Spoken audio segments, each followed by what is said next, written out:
Aberto à população, o espaço público tem o uso pela coletividade como característica. No entanto, em alguns casos, o poder público pode estabelecer regras para o uso devido desses locais. O repórter Eduardo Júnior foi às ruas para conferir essa questão e também ouviu a opinião de especialistas sobre o assunto. Acompanhe.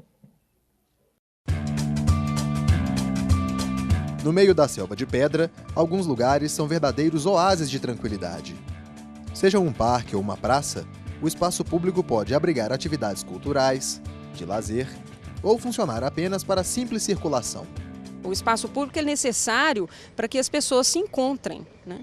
E elas se encontram na diversidade. No espaço público é possível a construção dessa coletividade. Israel é uma das pessoas que faz uso dos espaços e de maneira inovadora. Um projeto chamado Rede Social. Então o que eu faço? Eu trago uma rede de amarrar, né? Umas redes de indígenas, trago chá, monto um tapete e ambientalizo, né? Eu transformo esse espaço. É um projeto de querer discutir um pouco a noção das pessoas, do encontro, onde é que as pessoas estão se relacionando atualmente, né? Ultimamente a gente está vendo uma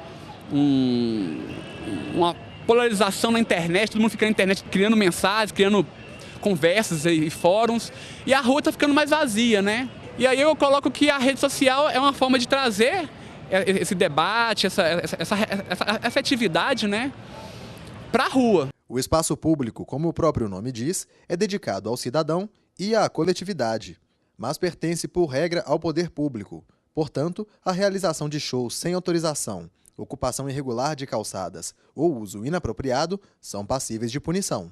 As normas penais, elas vedam qualquer tipo de dano ao bem público. São regulares normas que estabelecem limites de horário, que estabelecem prévia comunicação e, principalmente, que estabelecem prévia autorização quando se trata de um uso que vai impedir o uso de outra pessoa.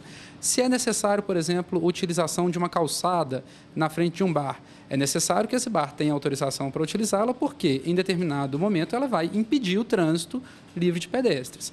Em Belo Horizonte, o Código de Posturas da cidade estabelece uma série de penalidades a quem não cumpre as normas de utilização do espaço público. O texto prevê multa, apreensão de equipamento, interdição da atividade ou do estabelecimento e até mesmo detenção do infrator em casos de vandalismo. Na capital mineira, o Código de Posturas elaborado pela Prefeitura traz orientações sobre as mais diversas atividades, sejam elas de lazer ou comerciais. Cada município possui autonomia para regular o uso das áreas públicas. Uma legislação federal para o uso dos bens públicos geral, ela é desnecessária. Até porque a Constituição prevê que cada ente tem que regulamentar o uso de seus próprios bens. O que vai definir quem é competente para organizar o uso desse bem é a natureza do bem. Então, sendo um bem público da União, a União pode dispor sobre isso, sendo um bem público estadual, o Estado, sendo um bem público municipal ou um bem que a gente entende como bem de uso comum do povo, um bem de uso mais livre, é de interesse local a situação, portanto, a competência do município para legislar. Mas há quem entenda que a forma de gerenciar estas áreas pode afetar negativamente o conceito de espaço público. Eu não entendo muito bem a necessidade dessa lei. É claro que nós temos outras normas, até mesmo constitucionais, que diz, né, que os espaços públicos não podem, por exemplo, ser degradados fisicamente, a proteção ao patrimônio. Isso já é suficiente para que os cidadãos cuidem da cidade e cuidem do espaço público, que é o patrimônio deles como cidade, né? A legislação que diz o que se pode fazer ou não é uma legislação de controle comportamental, que é completamente diferente de uma legislação que prevê a defesa ao patrimônio, né?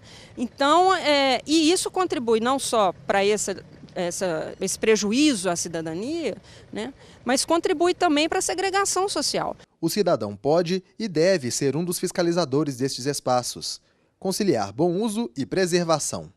Uma fórmula para manter um bom lugar para a geração de hoje e para as que ainda virão.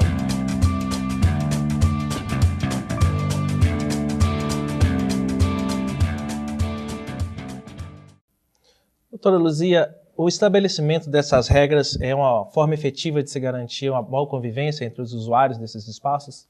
Bom, o município, na sua competência complementar de legislar sobre assuntos de interesses locais, ele tem obrigação de regulamentar o uso desses bens comuns. E, através dessas regulamentações, o Código de Posturas ou outras legislações, ele vai regulamentar sim, vai harmonizar a forma de convívio e de uso, né, e fruição desse gozo desses bens.